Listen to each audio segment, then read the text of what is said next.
دونوں بیماری کا. ایاک نعبد میں ریاکاری کا علاج ہے. بندہ کہتا ہے اے اللہ ہم تیری ہی عبادت کرتے ہیں، یعنی اللہ ہم تجھ کو خوش کرنے کے لیے عبادت کرتے ہیں. تو بندہ جب اللہ کے لیے عبادت کرتا ہے تو ریاکاری وہاں ہے؟ ریاکاری وہاں ہے؟ نہیں ہے. بندہ تو خود کہتا ہے اے اللہ ہم تیری ہی عبادت کرتے ہیں. تو ریا کا علاج ایاک نعبد سے ہے. دل کا علاج ہو گیا آپ وَإِيَّاكَ نَسْتَعِينُ، اے اللہ ہم تجھی سے مدد طلب کرتے ہیں. جو بندہ دوسروں سے مانگ رہا ہو، جو بندہ اللہ سے بھیک مانگ رہا ہو، مدد کی بھیک مانگ رہا ہو، وہ تکبر کیسے کرے گا؟ وہ گھمنڈ کیسے کرے گا؟ یہاں کبر کی علاج ہو رہی ہے. پتا چلا کہ ایاک نعبد میں ریاکاری کا علاج ہے، وَإِيَّاكَ نَسْتَعِينُ میں کبر کے علاج ہے. تو یہ دونوں بیماری نمازی کے بند کے دل میں پیدا نہیں ہوتی ہے. یہ دونوں بیماری کیونکہ وہ پانچوں ٹائم اللہ کے سامنے کہتا ہے ایاک نعبد و ایاک نستعین، اے اللہ ہم تیری ہی عبادت کرتے ہیں اور تجھی سے مدد طلب کرتے ہیں. چلیے تو آدھا میں نے دکھا دیا کہ آدھا بندے کے لیے ہو گیا، آدھا اللہ کے لیے. اب آئیے ایک ایک چیز کو ہے اٹھک بیٹھک بند کیجئے. بات اچھی لگ رہی ہے نا؟ باتیں آپ کو اچھی لگ رہی ہیں کہ نہیں قرآن و حدیث کی؟ نہیں تو موضوع بدل دوں گا میں. ٹھیک ہے موضوع؟ ٹھیک ہے چلیے ایک ایک چیز کو لے کے چلوں گا. الحمدللہ رب العالمین، یہ ایک آیت میں نے تلاوت کی نا آپ لوگوں کے سامنے. اسی پر اگر میں بولوں تو رات کا 4 بج جائے گا لیکن باتیں ختم نہیں ہوں گی. یہ تو مجھ جیسے چھوٹا موٹا مولوی، میں ایک طالب علم ہوں قرآن و حدیث کا. بڑے بڑے مفسر جو قرآن کی تفسیر لکھتے ہیں وہ لوگ اگر رب العالمین پہ بولے نا سال ختم ہو جائے گا پھر بھی رب العالمین کی تفسیر ختم نہیں ہوگی. اس کا معنی کیا ہے پہلے دیکھ لیں.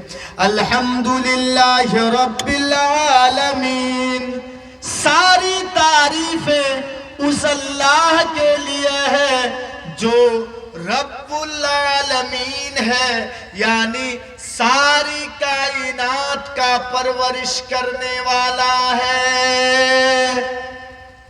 پھر اسپیڈ ڈاؤن کر رہا ہوں سمجھانے کے لیے، سنیے. الف لام میں جو الحمد میں جو الف لام ہے وہ استغراق کے لیے ہے، یعنی ساری تعریفات کی جتنی کیٹاگریز ہو سکتی ہیں ساری تعریفیں اللہ کے لیے ہے، کسی اور کے لیے نہیں. اچھا جو کیا ہے رب العالمین ہے. رب کے معنی پالنے والا، رب کے معنی پرورش کرنے والا، رب کے معنی لالن پالن کرنے والا، اور عالمین دونوں عالمین کے جو پرورش کرنے والا ہے اسی کے لیے تعریف ہے. یہاں ایک چیز ایک پوائنٹ کی بات یہ ہے کہ قرآن میں یہ نہیں کہا گیا رب المسلمین کہ مسلمانوں کا رب ہے. قرآن میں یہ نہیں کہا گیا رب المومنین، یہ مومنین کا رب ہے. کیوں؟ رب العالمین ساری کائنات کا، پوری کائنات کا وہ رب ہے. اللہ اکبر. رب کس کو کہتے ہیں؟ ایک چیز میں آپ کو سمجھا دوں. جس کو رب اسی کو کہتے ہیں جس کو جس وقت جتنی اور جیسی ضرورت ہو اتنا اس کو عطا کر دینا یہ ربوبیت ہے، اور جو عطا کر دے وہ رب ہے. بات نہیں سمجھے آپ؟ کھوپڑی سے اوپر چلی گئی بات. رب کس کو کہتے ہیں؟ رب رب رب رب اسی کو کہتے ہیں جس آدمی کو، جس کو بھی، صرف آدمی ہی مت لیجئے کیونکہ اللہ صرف انسانوں کا رب نہیں ہے، عالمین ساری کائنات کا رب ہے. اور رب کے معنی پالنے پوسنے والا میں نے کہا. وہ چیونٹی کا بھی رب ہے، وہ کتے کا بھی رب ہے، وہ ہاتھی کا بھی رب ہے، وہ سانپ کا بھی رب ہے، وہ انسان کا بھی رب ہے، حیوانات کا بھی ہے، جمادات کا بھی ہے، نباتات کا بھی ہے، سبوں کا وہ رب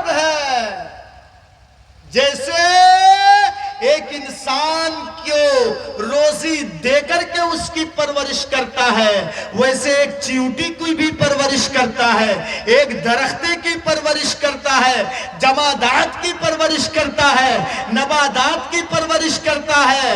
ہاں، رب کس کو کہتے ہیں؟ اب آئیے، رب کے معنی ہوتا ہے جس کو جتنی اور جیسی اور جس وقت ضرورت ہو اس کو اتنی ہی چیزیں عطا کر دینا، یہ ہے ربوبیت۔ اور جو عطا کرتا ہے اس کو کیا کہا جاتا ہے؟ رب۔ اسی کو کہا جاتا ہے رب، اور جو عطا کرنا یہ ہے ربوبیت۔ نہیں میری بات سمجھے، سنیے اللہ کیسے پرورش کرتا ہے۔ اللہ رزاق تو ہے، روزی دینے والا کون ہے؟ اللہ ہے نا، اللہ روزی دینے والا ہے، لیکن سکٹیا والوں بتاؤ تو پلیٹ میں لا کر دیتا ہے؟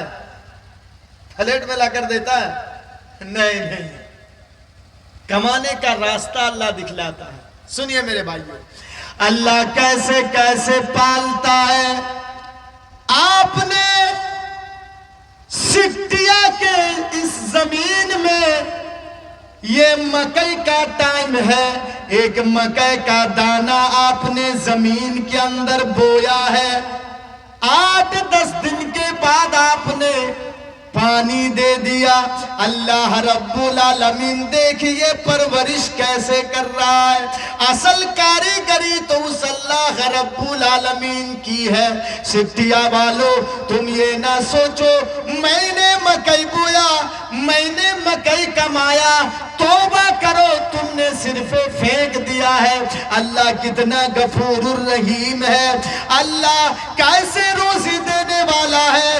اللہ اگر چاہتا تو اس دانے کو سڑا کر کے ختم کر دیتا، اللہ مٹی بنا دیتا، کیونکہ مٹی کے اندر تم نے اس کو دبا دیا تھا نیچے۔